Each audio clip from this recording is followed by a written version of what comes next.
At Direct Service Garage Doors, we are your one-stop shop for all things garage door. From garage door repair and broken spring replacement to new garage doors and openers, we do it all. We're proud to be among the highest-rated local garage door companies in all of Central Arkansas. Our highly trained technicians are available 24 hours a day at no extra cost to you. So if you have an emergency, call us today, 501-244-3667, or visit our website at directserviceoverhead.com. Don't wait days. We'll fix it now.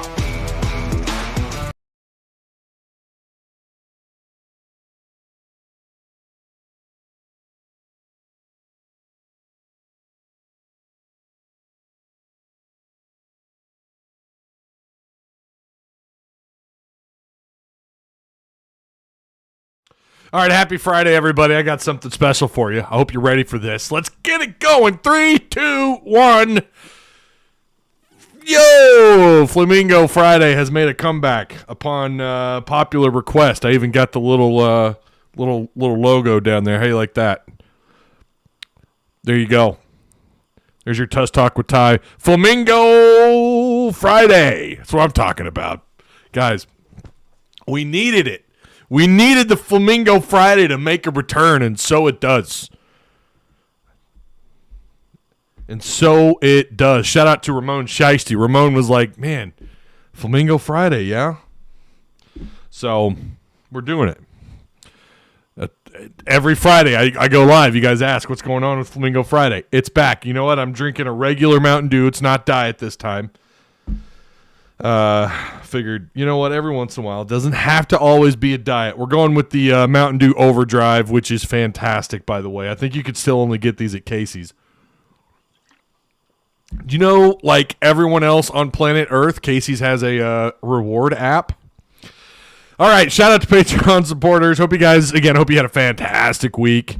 We will be back tomorrow. We'll be back tomorrow, post-game. Next Friday, there will not be a show. I'll be live for post games next week, and Monday and Wednesday. I will not be live next Friday. Got some stuff to take care of, some business to take care of. But, okay. Shout out to sponsors, Direct Service Overhead, the Garage Door Company. They offer same-day services, right? They'll come help you out. If you need emergency service, they're there. They offer that 24/7, 365 days a year. Free estimates, quality parts, affordable outcomes. Give them a call, 501-244-3667. Again, that's Direct Service Overhead, the Garage Door Company. We got a poll up, by the way. We got a poll. It is up and running. We're going to call that the Odd Soul poll. How about that? Because it just sounds cool. The Odd Soul poll. I'll have to come up with some ideas for Apex Tattoo Studio and Direct Service Overhead. Speaking of Apex Tattoo Studio, we know we've talked about this. They have moved. Come check out our new location at 201 South 19th Street, Suite P in Rogers, Arkansas. Walk-ins are welcome. Remember, they're offering the tap-out sessions. Mention Tuss Talk with Ty. You get a discount of 10% off. And that's Apex Tattoo Studio. And then, of course, Odd Soul. Fantastic pizzeria. Fantastic craft bar. IPAs. They have it. They have it on tap. They've got it. You want it, you've got it. Located right here in Emma Street, right down the road from me on Emma Street in Springdale. There you go. All right. Bing, bang, boom. Someone will complain. Why do you have sponsors? Why don't you do them later? Because you get them all out of the way. Bang, bang, boom. We got our sponsors, and now we just go. Now we just talk. All right. We have much to discuss. Well, I say much. We've really only got 3 topics, but they're 3 pretty big topics. Let me get caught up on chat here really fast. Uh-oh. Oh, I accidentally clicked the Discord link there. We have links provided for you down below in chat. If you're coming in late, the Discord link is available.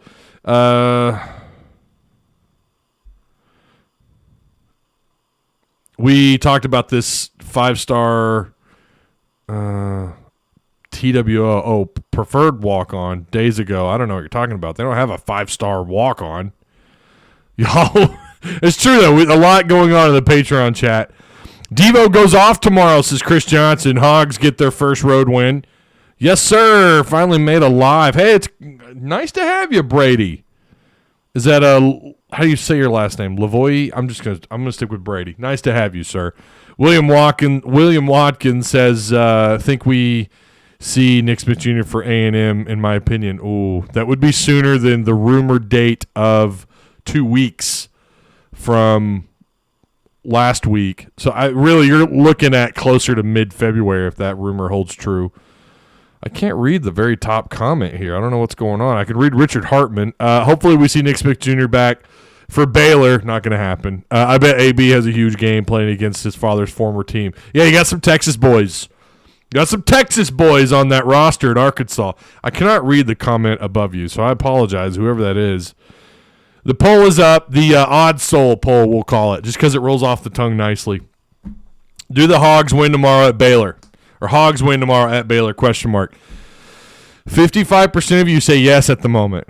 Again, I'm pretty shocked by that. Not shocked, surprised. I'm a little bit surprised by that. 55% of you. So you guys are starting to garner some hope.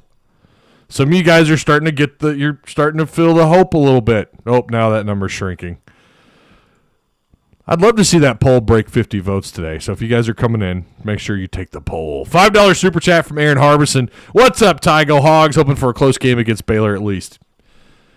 Yeah, I hear you. He said we talked about him 2 days ago. I voted no on winning tomorrow. This is coming from Fishman. What should the mindset be if we get blown out tomorrow? That's a good question. That's a very good question, sir. I don't know. You can look at it a number of different ways.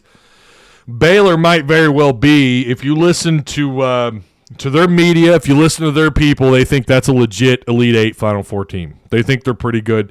I would say the outsiders, most people believe, and I know a lot of this comes from the fact that they're ranked and they're in the Big 12. But I don't know. I think on the surface they look like a Sweet 16 team. I've watched a little bit of Baylor. I watched them a little bit, not a lot. Was doing some light research yesterday and the day before, just kind of looking in on what they've got going on. They're talented. Their guard play is really good. They've got 3 guards that stand out. They've got a couple of 6'10" guys that come off the bench that can nab some rebounds and give you some second chance opportunities on the offensive end of the floor. $10 super chat from Will Watkins. Flamingo Friday, woo damn pig. That's right. The vibes are starting off in the right direction. Make sure you guys like the stream. We're at 8 likes. I know we can do better than that. Oh my God, we can do so much better than that. Share the content and of course subscribe if you haven't already. We're going to get the feels out here. Hang on just a second. Yeah, we have also some recruiting news to discuss. Arkansas offered a player the other day. Hang on just a second. We're getting there. Just want to...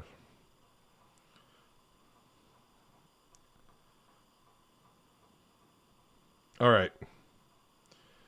There we go. We got the retweets out. Hey, remember, if you guys do retweet this stuff or share it on social media, I always appreciate it. Make sure you tag me. I appreciate you guys that do it, but I love to see it when you do it. So make sure you tag me if you do share. Break out Crisco if we win. That's not happening, John. I don't know what that's all about, but I'm not doing that.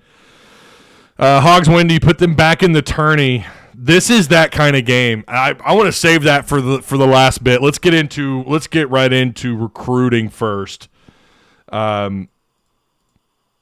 And again, just a heads up for anyone who's gonna complain about the way this show operates.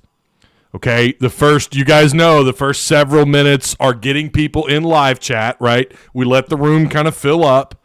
Then we go into sponsor reads. I give my shout-outs. I read chat. That's the way the show works. So I know someone's going to come in and gripe.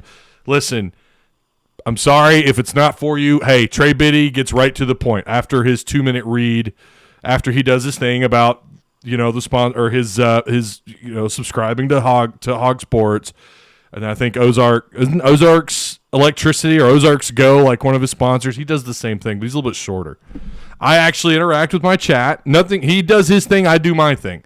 But for the people who continue to come in and gripe and talk about Trey does a great job. Trey's content. I watch Trey's content.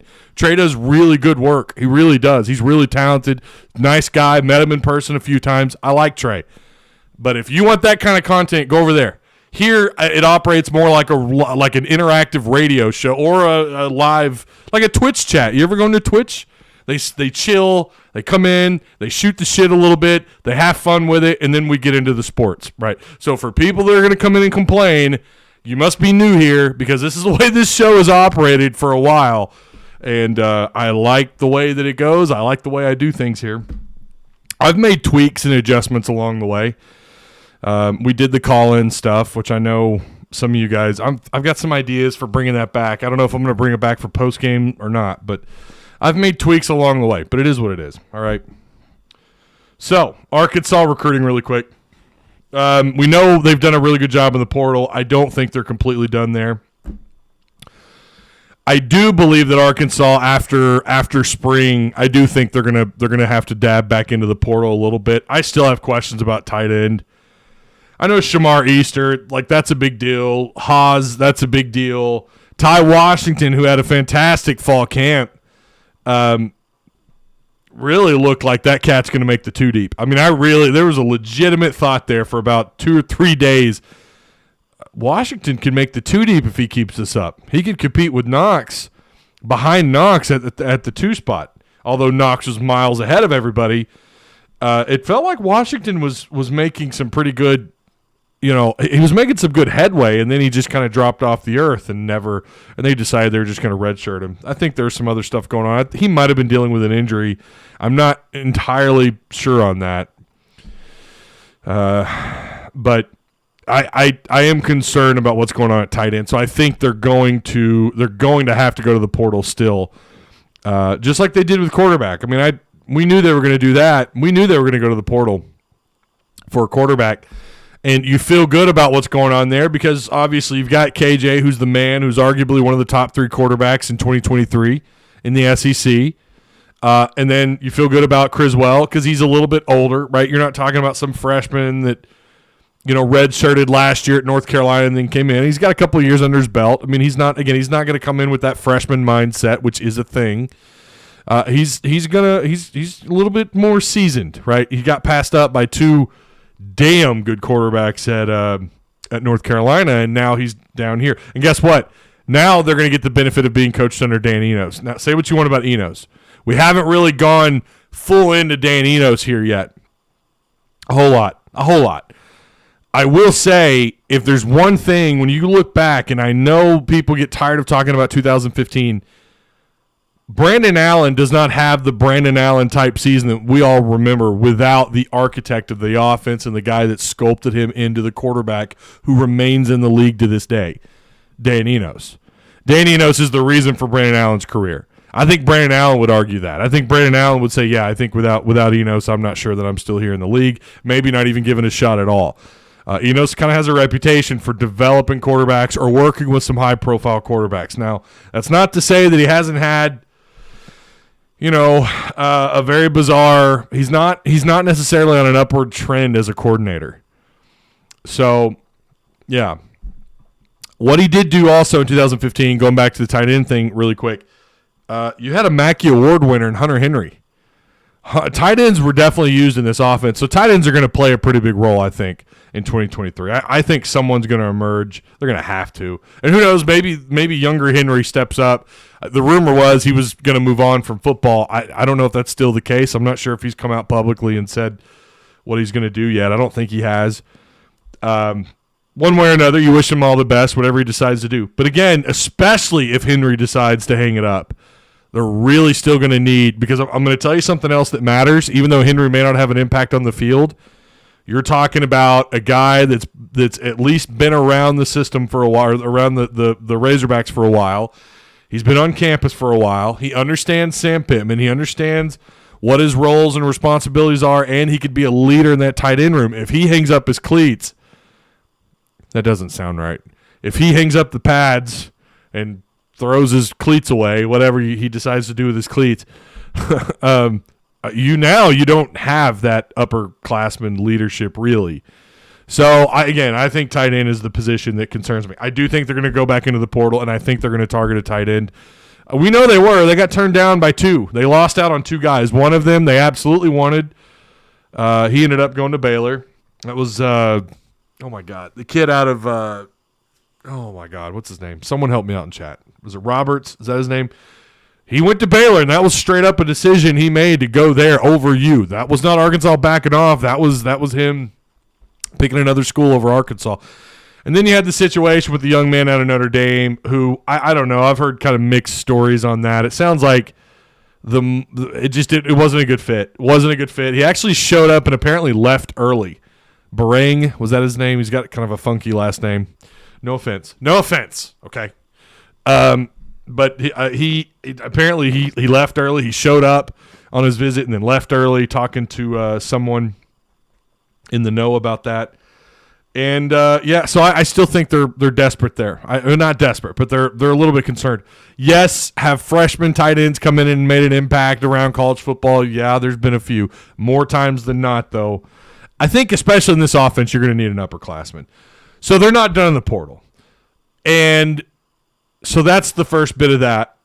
The 5-star on campus, 6'5", 260-pound defensive lineman Kamarion Franklin, who is a 4-star composite.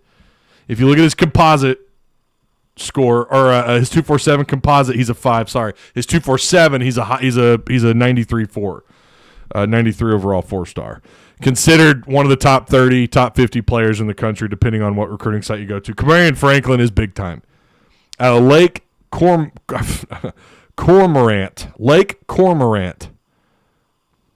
That almost sounds made up.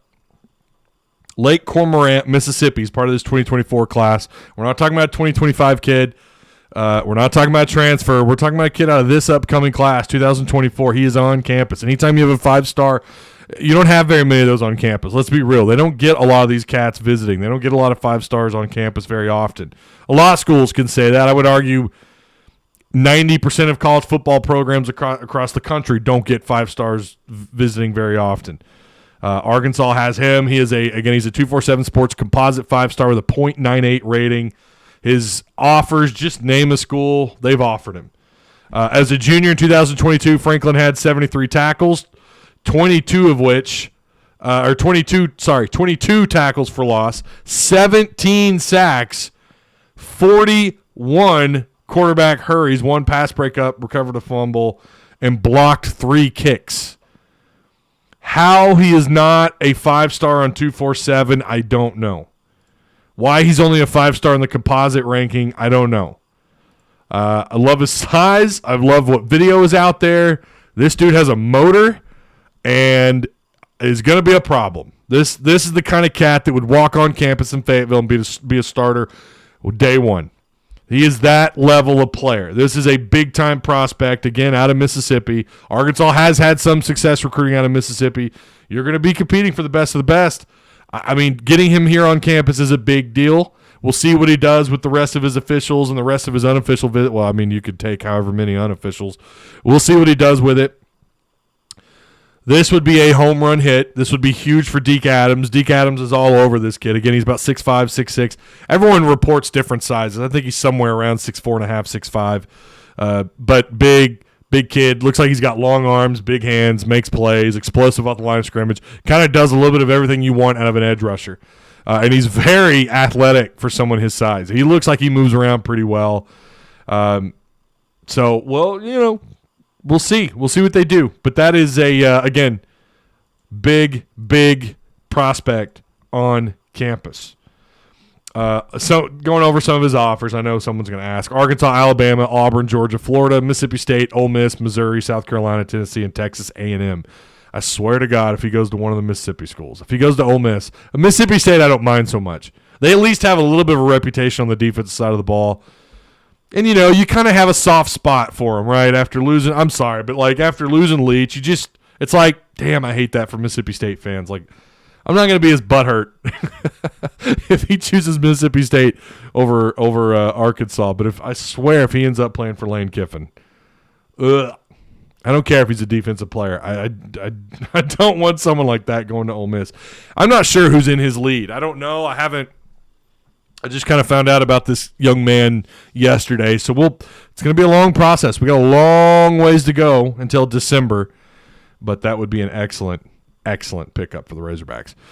Mark Henry made a statement with his kids are done playing for the Hogs or something like that. Oh, okay. I wasn't aware of that. Why would people want? It's amazing. You'd be surprised. You just can't please everybody. What up, Brian Frazier? How you doing, man? Hope you're doing well.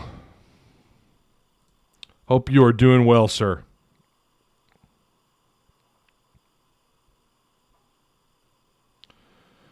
Yeah, like, share, subscribe. Reports are okay, I read that wrong. All right. Blah blah blah. Let me scroll down here.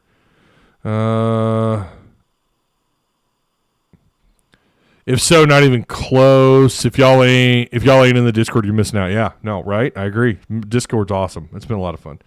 Roberts to Baylor. It was Roberts. And yeah, Brang, however you pronounce his last name, he went to Coastal Carolina. Kind of probably tells you a little bit of what you need to know there. Again, I heard that was kind of a mutual thing. OG Ty, what it do? What's going on, Kingsley? How you doing, my man? Welcome to Flamingo Friday, good sir. He sounds like the kind of guy Georgia and Alabama get. I mean, definitely, but he is in Mississippi. He is there. Right, Deke Adams getting some bad boys on campus. This Paul Raymond, boy, you ain't kidding. That's a good get, man. Or a good get on campus, I should say. If you were to land someone like this, a guy with 30-plus offers, that would be extraordinary. That would be huge for obvious reasons. He's fun to watch. Watch his film. He's pretty athletic. He just got an offer. I'm looking at this. He got an offer from TCU on January 25th. Stanford offered him on January 25th. UNLV, Barry Odom gives him an offer on the 25th. The 19th, he got an offer from Georgia Tech, and then Louisville on January 7th. So there you go on him. What up, dude? What's going on, Go Hogs for Life? Hey, make sure you guys like, share, subscribe. Like, share, subscribe. Arkansas offers a 5-star quarterback, Bryce Underwood, 6'2", 200 pounds. He's 5-star according to the 247 composite. He's a 4-star according to 247. Top 10 player in the country. He's considered the number one prospect in the 2025 class. So you got a little ways to go on him. He's out of Belleville, Michigan. So you got a little ways to go on Bryce Underwood, but he is he's expected to be possibly the number one prospect in the country in that 2025 class. So Arkansas is getting after him. Let's take a look at the poll here. 35 votes. For those of you who are just coming in, make sure you hit the poll up. Hit it up. Hogs win tomorrow at Baylor. 57% of you saying yes. 43% of you saying no. I seem to remember Enos running a lot of draw plays up the middle at odd times, says LJ Pop. I think this is my first Flamingo Friday. When was the last one you did? God, it's been a while. It's been a while, man. I bet it's been since early part of 2022, maybe. It's been a minute. All right, let's get into Arkansas and Baylor. This is the potential here is really high, okay? This is a big game. This is a big deal, and it matters. Got to watch out. They've got some ballers. This is probably going to be one of the top 5 offenses you've played this year. Arkansas, I think Vanderbilt, Missouri, Alabama, I think those are your best offenses you've played against. I'm sure I feel like I'm missing someone in that category, but Baylor belongs in that conversation on the offensive end of the floor. I mean, they're averaging close to 80 points a game. They're kind of a mediocre rebounding team. They average about 150, or they average about 36. They definitely don't average 150 rebounds a game. 36 rebounds a game. They're giving up 69 points a game. They're roughly about 16 assists per game.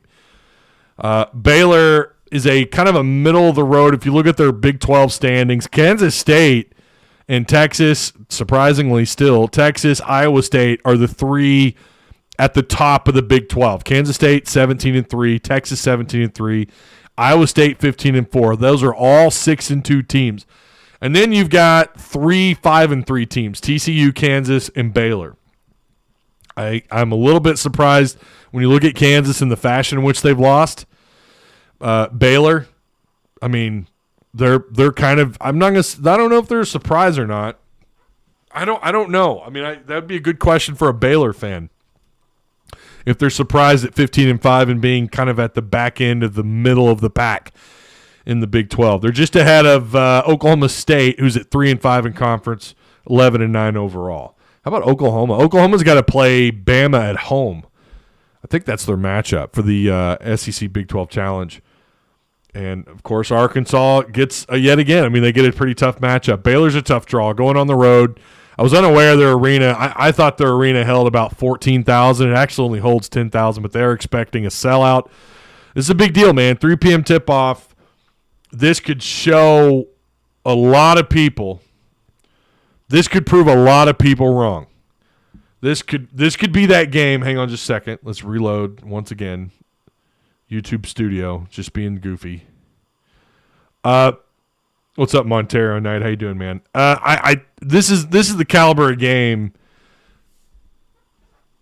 You talk about the last 2 years, Musselman's had that game that just, you knew it right then. You go back and you look at the schedule of that particular year. Like if you're looking at a media guide, you can go back to a game and you go, wait a minute, damn, I forgot they won that game. And it kind of sets, it's kind of like the catalyst to the season. It's the catalyst to the rest of the season. This could be that game. This could be that game. And listen, you could lose and that still be this game. If you go to Baylor and you keep it close,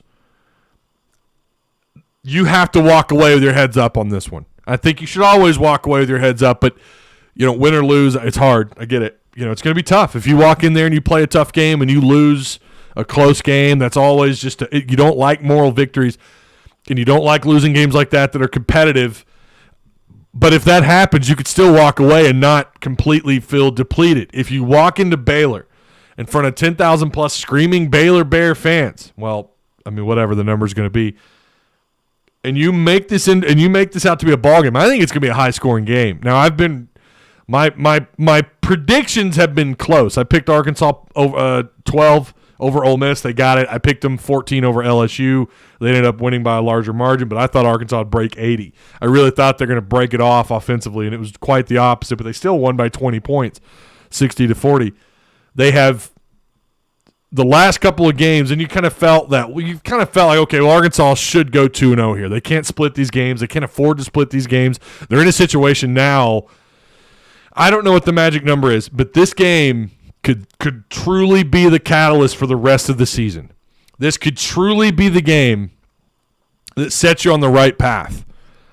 Even if it's a close loss, because now you have that confidence. We just walked into a hostile, top 25 Big 12 Baylor basketball team, went toe-to-toe with these guys, lost in the final 2-3 possessions, was toe-to-toe with these guys. We're good enough. If we could take them on the road, we could go anywhere, right? I mean, outside of probably, I don't know, Tennessee. Rupp is going to be tough. Rupp Arena is going to be very tough. I'm not going to lie. That's going to be a tough game. You got to go to Oatsville. Got to go deal with Alabama.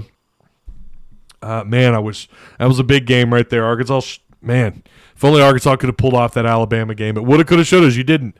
You allowed Alabama inside, what was it, the 4.5 minute mark, whatever it was. You allowed them knock down 3 threes in a row, and all of a sudden they expand their lead, and the game got out of hand. But that score is not reflective of what really happened. Arkansas went toe-to-toe with those guys.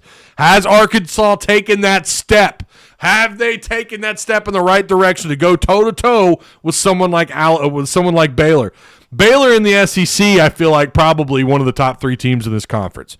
I just think very highly of Big 12 basketball. I really think it's, even though KU's been a little bit confusing this year, you could kind of say the same thing about a couple teams in the SEC. Arkansas. Arkansas has underperformed this year.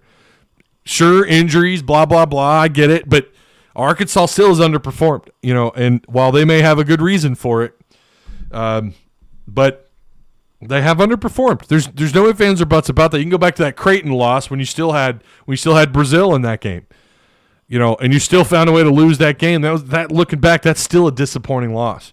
But you beat the hell out of a bad Louisville team, and you beat San Diego State away from Bud Walton Arena. You won in Tulsa at the Bach against Oklahoma. Not a very good team this year. They're bad. I told you guys then I wasn't really sure. I didn't think they were that good. They're one of the worst teams in the Big 12. Still, you won down in Little Rock, a place where you've been cursed. Here's that next thing, right? Here's that thing where can we get over the hump, and is Baylor going to be that matchup? Is Baylor going to be that opponent that Arkansas can kind of overcome this thing? Again, they're 5-3 in conference play. What is their home record? Aren't they? What are they? They're 9-2 at home. Now, in this Big 12 Challenge, Baylor has not lost a single game at home in the SEC Big 12 Challenge. Arkansas has yet to win on the road in the SEC Big 12 Challenge. So, yeah, this is interesting, right? You'd think, well, there's no way. There's no way. I mean, come on, Baylor's a good team. Arkansas still trying to figure things out. They've won these last 2 games. You can argue the Ole Miss game was still, the first half was a head scratcher. You gave up a pretty significant lead in the second half, but you still kept a double-digit lead over LSU. But are those games the confidence builders to then create the Baylor situation and make this the catalyst moving forward? The Big 12 currently has a 48-41 lead in the SEC Big 12 Challenge. Baylor holds a 7-2 record in the challenge, and Arkansas 4-4. This game, and I believe it is the last. I could be wrong. I think this is their last year for the SEC Big 12 Challenge. Please correct me if I'm wrong. This game really makes a difference if you're above or below 500. Or excuse me, if you have a winning or losing record. That's the difference in this game. My God.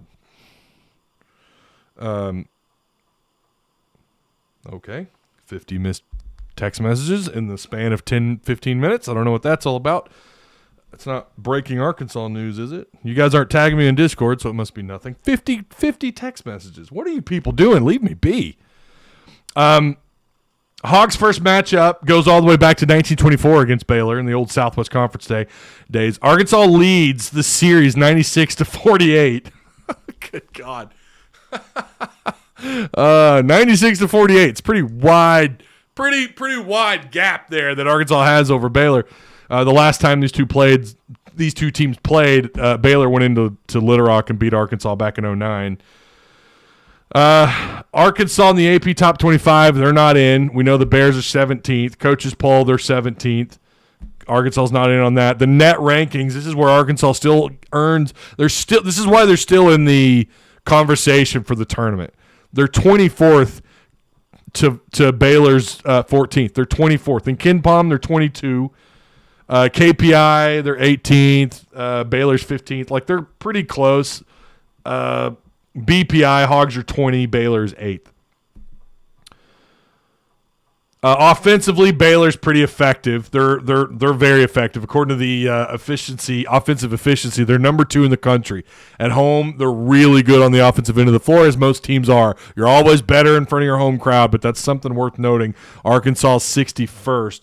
They're 54th in the country in effective field goal percentage. They're 162 in turnover percentage. They're number 9 in the country in offensive rebounding percentage. Compare that to Arkansas's 106. Arkansas is very bizarre on the offensive end of the floor, or on the offensive rebounds.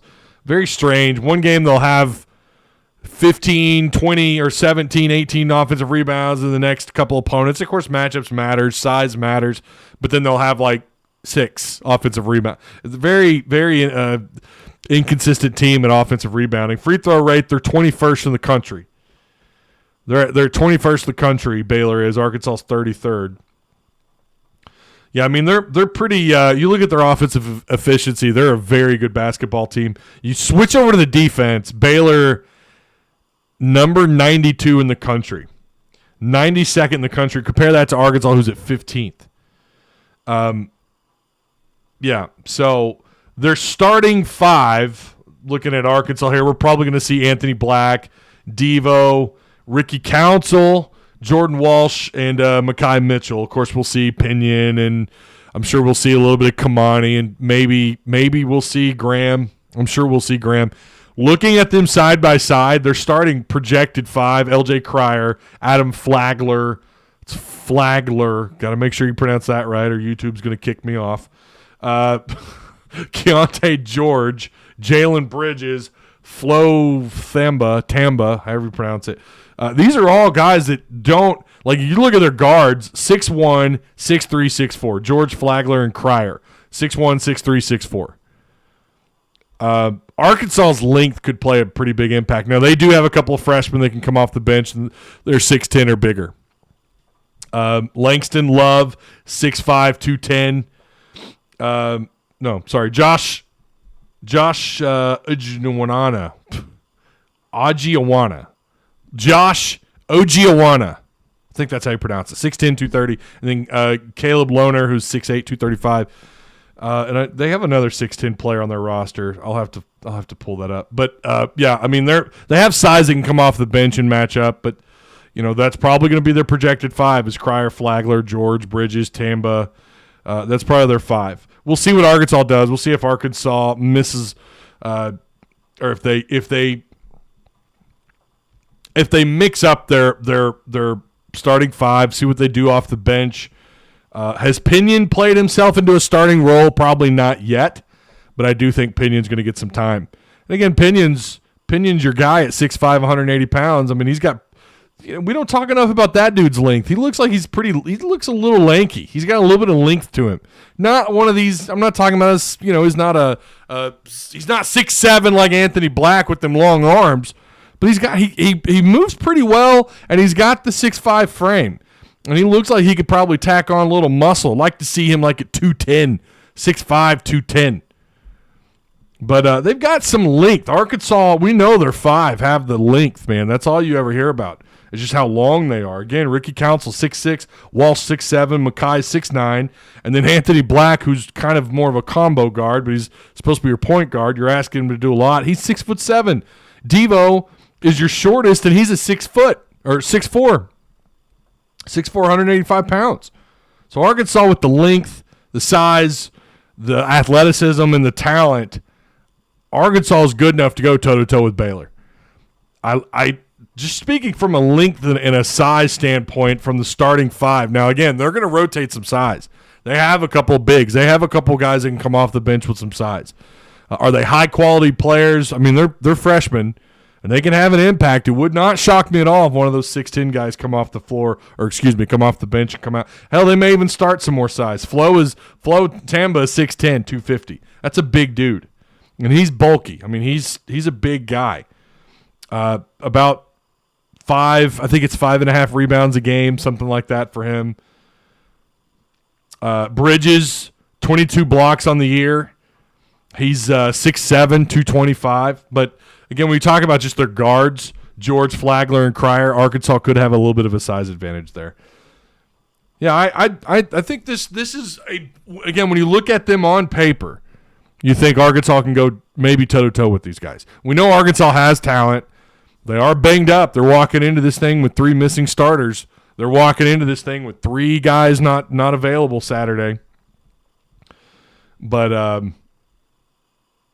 yeah, I still feel pretty good. We know Mekhi has honestly impressed me a little bit. Like he's not been an elite. He's not been like he's not the equivalent of like what Devo has done in SEC play. Of course, he's just recently been called up. But I think he's done pretty well, and his defense has been outstanding, and he's managed to nabs steals and blocks. He has a pretty productive, quietly you'll look at his stat sheet and it's like, okay, where'd that come from? He's quietly one of those guys that just kind of has a better game than you realize. Yeah, they're gonna need Devo to do his thing, and I know the talk is, well, Devo's only done this in conference play, and mostly at home, and I would argue that he's actually done a pretty good job on the road in conference play as well. But Devo has been the guy in conference play. Can he bring that with him to Baylor? You know, he's 10 points on the season. He's 10 points per average. Anthony Black's at 12. Ricky Council, his numbers are coming down. Council's down to just south of 16 and a half or so points per game. Walsh has kind of been inconsistent, but we saw a little flash of Walsh. I think they're going to need one of these guys, and it might be Walsh. It might be Mekhi Mitchell, but someone on the offensive end of the floor is going to need to flourish against these guys. You'd love to walk in and knock down some splash threes, knock down a couple, and that's why I think Pinion's going to get quite a bit of playing time. I really feel like this is going to be a 15-minute plus game for him. I could be wrong, but I think they're going to want to try and stretch Baylor out the inside. They're going to want to try and get them away, try to spread them out, create a little bit of space against Baylor on the offensive end of the floor. And Pinion can help do that. A couple corner pocket threes, and this team, I mean, they're right on track where they need to be. So Baylor, they're starting their guards I would argue probably a little undersized maybe, depending on, again, 6'3", 6'4", 6'1". Not super small. I think Arkansas has seen smaller guard play this year, but I think Arkansas's guards are going to be a little bit – they're going to have their hands full. These three guys could ball out. Cryer and Flagler are really good. Keontae George is 17, almost 17 and a half points a game. They knock down the three ball pretty well. I mean, they're going to have their hands full. I'm trying to scroll up. I had their numbers. Cryer is at 14 points. He's 40% outside shooter. He had 22 points against Kansas. 6'1", 190 pounds. I don't know who they're going to put Devo on. My guess is it's either going to be George or Cryer. Bridges will probably get matched up against maybe with Walsh, because Walsh can guard guys like this. 6'7", 225. He's 10 points, 6 rebounds. I don't know, man. But Cryer and George, Bridges, who's, again, their forward, he's 6'7", 225. Keontae George, he's at 17 points. Cryer's at 14. Adam Flagler's at 16. And Flagler's at almost 6 assists a game, 2 steals, and he's shooting 43% outside. So, man, it's a great matchup. Neutral floor. And I kind of wish this Big 12 SEC matchup was neutral floor. And I wish it was, instead of home and home or whatever, I think Arkansas, like I would rather see this thing be played on a neutral floor every year on a neutral floor. Pick a place, somewhere in Texas, somewhere you could play this game in Little Rock, play this game at Tulsa. I don't care. Find a neutral floor to play on. Maybe you could play in an NBA arena somewhere. I don't know. But I feel like that's where these games should be played, as a neutral floor instead of having to go at. But then again, the environment is pretty fun. I mean, going into a Big 12 environment, unless you're getting your ass kicked like they did against Oklahoma State, where you walk into a hornet's nest. Arkansas's not done well on the road. Like I said, they haven't won one of these yet on the road. And Baylor has yet to lose one at home. Where are you guys at on the polling here? Let's take a look. 62% of you are saying, yeah, Arkansas is going to win. 62%. Interesting. We're at 50 votes, too, right at it. Look at you guys. 38% of you say no.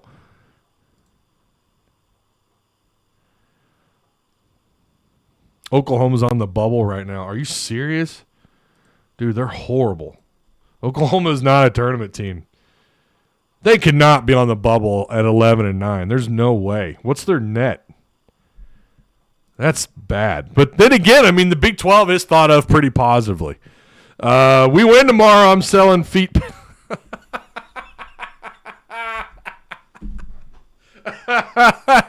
Oh, that's funny. Do you think Bryles would have gone to State? Petrino could have been Hogs OC. No. Petrino's never coming back to Arkansas. Ty, your show is my favorite by far. Thanks for keeping it real. I appreciate it, man. Thank you for being here. Did I miss a super chat? I feel like I lost. Did I miss one? No. I didn't. Okay. We give up more than 8 threes, we'll lose. Yeah, no doubt. They're going to have to play better defense out on the perimeter. I don't know what's going on with their perimeter defense this year. It should be so much better than it has been. Not that it's been atrocious, but it should be better than it has been. I mean, again, you're playing with a different roster than what you have been to last year, the year before.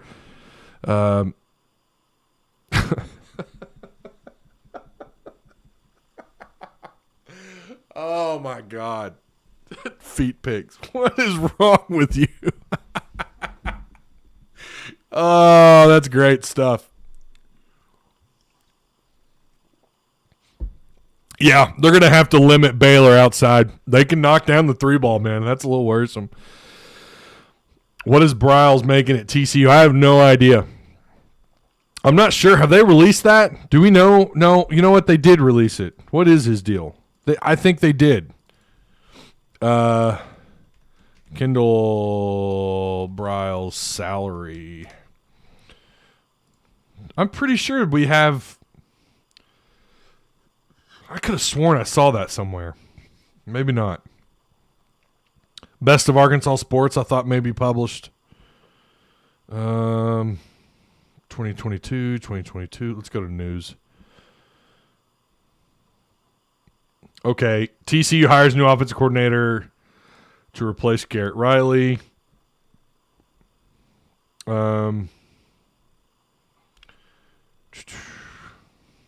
Yeah, I don't know. Maybe they didn't. Briles was set to be paid at 1.25. You know, no one has published. No one has any idea what they're going to actually pay him.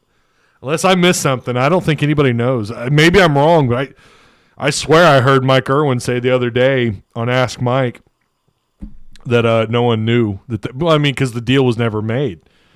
Though that salary was expected to be raised after Mississippi State. Yeah, okay. Briles would owe Arkansas $250,000 should he leave for TCU. Okay, so Arkansas got $250 out of that. Yeah, I don't know what he's making. So I guess they haven't released that information.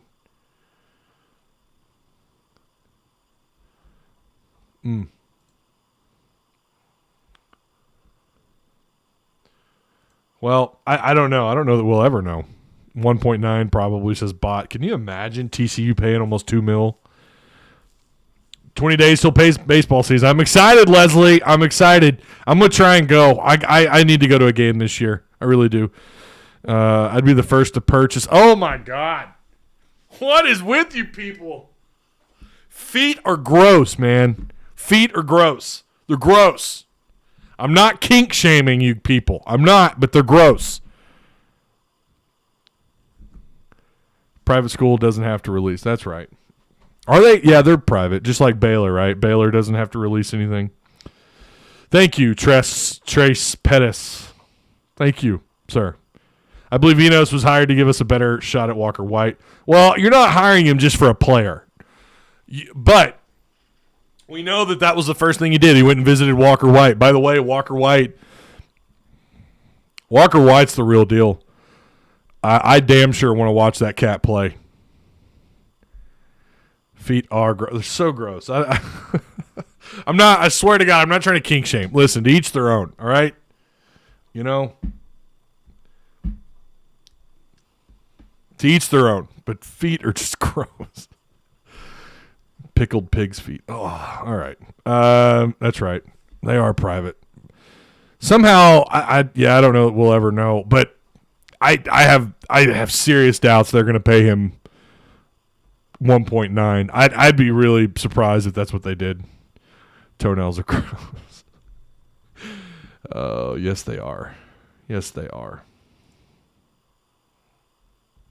Appreciate the shares and you guys tagging me. I really do appreciate that. Let's get some links out. Let's get the links out. There you go. There's a link for you. If you guys want to join Discord, that is available. Here's Patreon. I'll share that one too. If you guys want to join Patreon, coming up. We got the reset coming up. Hit the like button. Oh, of course. Yeah, I think the Enos situation. Let me set the record straight, okay? Someone had asked me a while back why I was so down on the Enos hire. I'm not down. If you got that out of me last time I was here talking about, Arkansas making the hire, What he did in 2015, and you can argue 2016, is up there with some of the best years Arkansas has ever had on the offensive end of the on the offensive side of the ball. Talking so much basketball, I want to say on the offensive end of the floor, on the offensive side of the field. What, because he was an offensive coordinator. Of course, that's what he does. He wasn't a head coach. He didn't coach the defense. What Enos did was spectacular. Again, what he did with Brandon Allen was insane. I mean, Brandon Allen's turnaround and the product on the field was so much better. And he's walking into kind of a similar situation, and you could maybe argue a better situation because KJ actually has proof that the guy can get it done in SEC play outside of, he's had a couple of bad games in conference play. Name a quarterback with 2 years. How many games has he been the starting quarterback? I mean, take that number of games and tell me and compare that to some of these other SEC quarterbacks. It's not easy to be consistently good. But he has mostly been he's an established, let's put it that way. KJ is an established quarterback in the SEC. Very well could be a first-team All-SEC quarterback going into next year, which would also put him under candidacy to be an All-American, maybe third-team All-American caliber quarterback. I think he's somewhere in that neighborhood. I'm not telling you who he is going to be an All-American. But Enos has taken over a better situation than he did in 2015. Proven running backs. Offensive line, you're going to have Kennedy back for a third year, hopefully. I mean, never say never. I'm just saying, never say never. I think they're going to – I don't know. I think the jury's out on what's going on with the offensive line, but they can't possibly be that much worse. Although Luke Jones, Dalton Wagner, who, by the way, I don't know if you guys saw, and I need to do a double check on this. He rated out that he was rated the number one right tackle in the SEC according to Pro Football Focus. Dalton Wagner. I need to pull that back up. But Ricky Stromberg, you are missing some pieces. They're going to have to do a little bit of rebuilding there. But you would have to imagine having Kennedy back under Sam Pittman. They're going to make the offensive line a focus, I'm sure, throughout spring ball, simply because you lost 3 big-time players, 2 of which could play at the next level. Stromberg probably going to be one of the top 5 centers taken in the draft, maybe top 6, depending on where he drops and depending on how much he participates in the combine. Combine can make or break people. It can, but I've always said they look at film more so than the combine, depending on the position and the player. But that's what he's walking into. And there are questions at tight end. We don't know what the hell is going on at wide receiver. We don't have a clue what's going on at wide receiver. We just don't. Tesla certainly looks fun. But that's a lot of production you're having to replace. Matt Landers, Jaden Hazelwood, and you can throw Trey Knox in the mix, even though he kind of underperformed, I think, in 2022. Arkansas has its hands full with replacing that kind of productivity. But again, and I don't remember the numbers going into 2015, but we know what they had to work with. We know what they had on that offensive side of the ball. I still think the situation might actually be better in terms of the optics. And maybe even though I think Brandon Allen was a prototypical NFL quarterback, because he's a backup, but it's still, I mean, listen, a lot of teams only sign 2 quarterbacks. To make a roster however many years in a row is really hard to do. Ask Clint Sterner, right? Ask Ryan Mallett, Tyler Wilson, who didn't even last more than a season in the NFL. Tyler Wilson. That's why I put Brandon Allen, and it's not this. It's one of the reasons. It's not even a big reason, but it's a part of the reason why I put BA as a more complete quarterback in Arkansas's history compared to most quarterbacks. Yeah, compared to most quarterbacks in Arkansas's history. Over Barry Lunny, over Tyler Wilson. I don't put him ahead of Ryan Mallett. Ryan Mallett's just his level of just his raw talent in his arm strength, arm talent. Fantastic. I mean, there's a reason why that dude was a 5-star out of high school. But BA belongs in that conversation of some of the best quarterbacks that have ever played here. Joe Ferguson back in the day. So yeah, I looking at what he's walking into with KJ Jefferson and the experience that he has with the amount of mostly good that he has under his belt, Enos gets to work with him. Now he gets to work on some of the things that he, footwork, right? His motion and the way he throws the ball. This is the stuff that Dan Enos is this is what he's good at. Now, are there downsides? Yeah, and I think beyond year one, again, setting the record straight, I don't know what to expect out of Enos outside of year one. Year one, I'm pretty excited about the offense. I really am. I think he's going to be able to do something here. You still got Isaiah Santana, right, who was also dealing with some injuries himself throughout his freshman year. It plagued him a little bit why he was never able to really burn that red shirt. And I think, too, they felt like they probably wouldn't have anyways. But you're going to have Santana, who's a speed guy. You're going to be able to line him up probably at the slot. You're going to have some size in these new wide receivers. There's plenty here.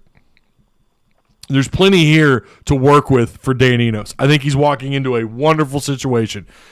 However, recruiting is not – I don't know that recruiting is something – when you compare him side by side next to KB, how often do you hear prospects, recruiting targets, oh, boy, I can't wait to go play in that Dan Enos system?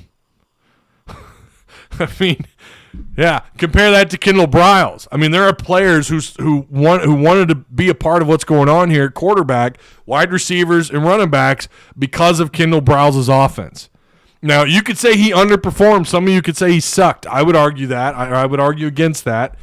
You can't overlook those numbers. Some of his numbers were spectacular, and I've talked about the bad of Kendall Briles. He's ineffective in the red zone, and his points per game, which is mostly, pre-Kansas, pre-worst defense in the Big 12, pre-Kansas, you're a what, 29.5 points a game? That's not really reflective of a great offense. He's never really been above about 31 points a game in his time here. And we all know to be competitive in the SEC, you need to be at about 35, 36 points a game. You need to be more effective in the red zone. Maybe this is where Enos comes in and he can help with some of that. I don't know. I do think year one, Enos, the fit, just it feels like a perfect fit year one. I just don't know what to expect year two. I don't see recruits clawing at the opportunity. Now, that doesn't mean they're not going to go get like Walker White. Walker White, who was favored to go to Ole Miss, he may still. I don't know. But I do think he has a reputation for developing quarterbacks. It may not be his offense they want to come play in, but he has a reputation for developing quarterbacks and being a part of some really fantastic quarterbacks throughout his history as an offensive coordinator and a quarterback developer.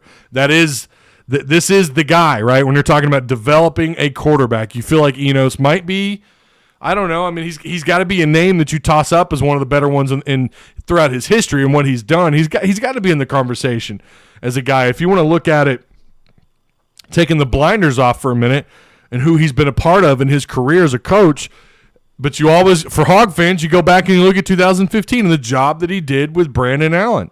Now, on the flip side of that, Austin Allen struggled, but I think that had a lot more to do with Brett Bielema and just kind of the falling apart of players not buying in anymore. The offensive line under Kurt Anderson was atrocious. It wasn't all on Enos. It wasn't all on Austin. But 2016 did happen. It was a pretty productive year. And then 2017 happened, right? And then Enos's career has just kind of been all over the place. I don't know what to expect from Enos after year one. I have no idea. I really don't. I think they have a shot now at Walker White. Now, I've not heard anything. I've not talked to anybody about Walker White. I plan to, hopefully this weekend or maybe sometime next week, to get on the phone and talk with someone, a couple people. But we'll see where they're at. But Arkansas, we know that they haven't struggled getting 4 stars and 5 stars on offense, whether it's through the portal or in high school recruiting. High school recruiting, it's been 4 stars. The portal, you're able to get out a former 5-star. You're able to get Jaden Hazelwood. Are they still going to be able to do that for the next couple of years? Are they still going to be that school where you get people like Hazelwood, or you're able to go out and recruit guys like Malachi Singleton? Malachi got bought into Fayetteville. Malachi got bought into Sam Pittman. I was a little bit concerned there for a little while, but of course it was a little too late. Malachi's locked in. He's got to be here for a little while anyways. We'll see what happens there. I don't see Malachi leaving. I think they're going to talk these cats, these freshmen. They're going to. Criswell's all about it. Criswell, from what I understand, Criswell's pretty excited to play under Enos. I guess KJ's ride or die with Sam, and we'll see what they do with recruiting. Again, he went and visited Walker White. I mean, that's definitely that's what you wanted to hear out of Dan Enos. You wanted to hear about him on the recruiting trail, and that's exactly what he did. You got a new hire at tight end coach. You got new hires across the entire, you look on both sides of the ball. You've had a lot of turnover. When you're talking about coordinators, you're talking about position coaches. But you hope that on the offensive side of things, they can continue to go out and grab big-time prospects. Tesla, I don't count these guys because they committed and signed under when KB was here. And then they waited until after the portal window closed to then finalize the deal with Dan Enos. So I don't give Enos credit for those guys. Let's see what they do in May. Let's see what they do in the offseason in recruiting on the offensive side of the ball.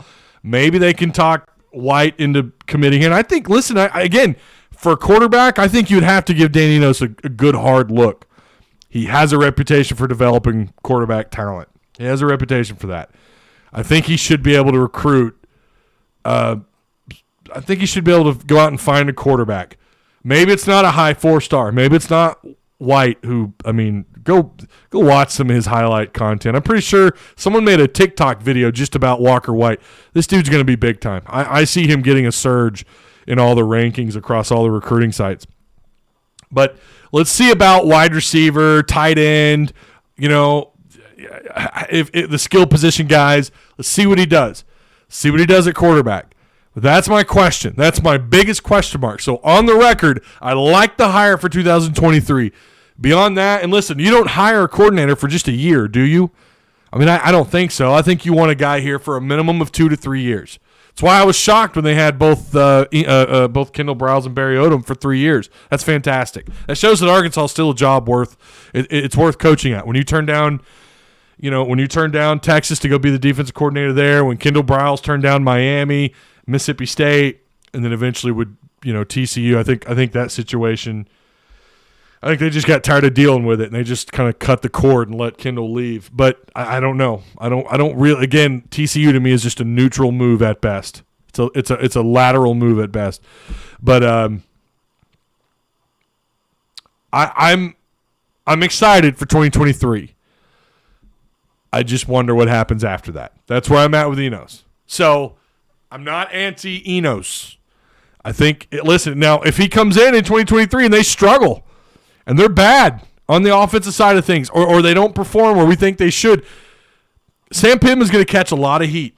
Sam's going to catch so much heat. Defensive side of the ball, it's a little bit more understanding. You got an up-and-coming defensive coordinator. He hired some of his boys. I'm kind of excited about what they're doing on the defensive side of the ball. I'm not going to lie. I'm actually really excited about what's going on over there. It might take them a couple of years to get things really established. But I don't feel like they're hitting the reset button entirely. They have some talent over there. Linebacker, you feel better about, with your starters. Defensive line, they're starting to stack up. Maybe they can have some quality depth this year. Still a little bit concerned about the secondary, and of course, you could tell there's a lot of attention being paid to what's happening in the secondary for Arkansas. But yeah, all right. Brandon Allen had elite accuracy, very high IQ quarterback. Just does not get the credit here. Flamingo Friday, yep. Is Singleton still committed? Well, Malachi committed and signed. Yeah, he's signed up.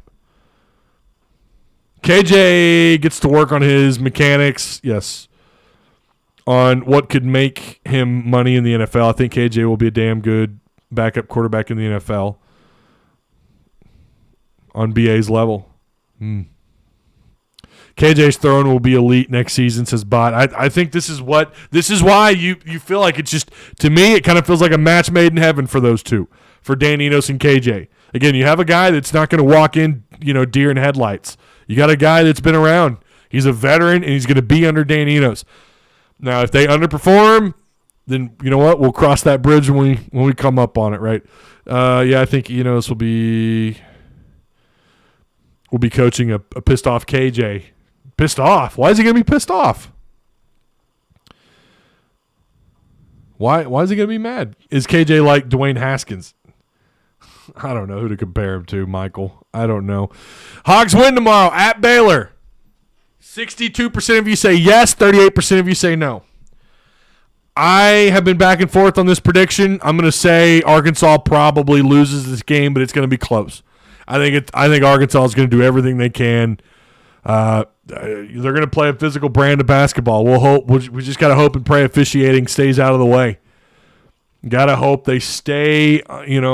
They've got to keep the fouling under. Listen, we know they play a little bit of slap ball. We know Arkansas. You'll see a player reach in, not reach in, but try to tap the ball loose. Walsh does it all the time. Walsh does it all the time. They're going to have to play smart, and unfortunately, they're going to have to play the refs. They're going to have to play at that level, right? I think Arkansas just has a reputation. You see a lot of preventative whistles, premature whistles because they don't want things to get out of hand. I kind of wonder if they don't have something against Musselman. I don't know, but they're going to have to. You have to just play smart basketball, both ends of the floor. Good shot selection. Hopefully they can get hot outside. If Arkansas can knock down 6 or 7 threes, I think this is going to be a ball game. And that might be what it takes, 7 threes. And I have a hard time seeing them getting there. We know they haven't won on the road. They've not been good, especially since conference play. And I know Baylor's a Big 12 opponent. Arkansas's not been good on the road, but I feel like they're gonna do everything they can to make this a game. Play smart basketball on both ends of the floor. I kind of have a feeling we might see a different starting five. Listen, Musselman didn't even attend the media media presser. He had an assistant do it. They are locked into this game. I mean, how much you buy into that, I don't know. How much stock you're buying into just, these guys being so ready. Listen, you play it on a Tuesday. You're not playing on a Wednesday to Saturday. You're playing on a Tuesday to Saturday, so you got that extra day. We'll see what they have. We'll see if they have much in the tank. I think they have a little bit something for Baylor. Arkansas tends to, in games like this, well, I mean, they haven't won on the road in Big 12, in the SEC Big 12 matchups, but in these type of games, they have a lot of meaning behind them. Again, like I said at the beginning, could be the catalyst to what's next for Arkansas for the rest of the season here. Maybe this is where they hit that mark, and all of a sudden they kind of get, I shouldn't say all of a sudden, but they turn the corner on the year. This could be that game. I think it will be. It might come at a loss. I think it's going to be a close loss. I'd probably take Baylor at about 8 points. I have no idea. I feel like it's going to be a 80-72 kind of game for Baylor, but I think it'll. Listen, I just hope it's a good game and Arkansas doesn't get blown out. That's going to be the key. Don't get blown out. You can leave with your heads hanging high if you make this into a basketball game. And I think they can. A lot of lead changes, right? Well, I mean, of course, we want to see Arkansas, if they get the lead, hang on to it. But if it's going to be a dogfight, which it could be, I think Baylor's a little bit more of a finesse kind of team, but maybe it could be, and we see a lot of lead changes. 6 or 7 lead changes in the first half, and one of these two teams kind of take over in the second half. We've seen Arkansas do that this year. We just haven't seen them do it on the road and find a way to close out. If it is a tight game, if it's a final 3 or 4 possession kind of game, figure out how to close the game in the final 3 or 4 minutes. That's something else they've struggled at this year. So we'll see. I will be here. Post game, ready to talk about it. Right. Remember, next Friday, we will not have a Friday show. I got some stuff to take care of. So that is going to do it. Again, I appreciate each and every one of you guys. Look at that, almost 70 votes. Wow. Can we hit 70? We're at 69 votes. If you haven't voted yet, can we end this thing at 70 votes? There we go. 70 votes. 63. We'll end it here. Hogs win tomorrow at Baylor. 62% of you say yes. 37% of you say no. I think I'm in the no category, but I think it's going to be a ball game. I think it's going to be, again, I'm going to give Baylor, I'm going to say 80-72 Baylor. That's going to be my pick. Could be. I don't know, man. I thought against LSU, Arkansas was going to open it up. LSU played really good defense, but Arkansas played way better defense. So look forward to seeing you guys tomorrow after the game. If you're just coming in, sorry you're late. You can watch the show from the beginning, but make sure you like, share, and subscribe. I'll see you guys tomorrow. Happy Friday. Enjoy the weather while you have it. Could get ugly next week. Woo pig.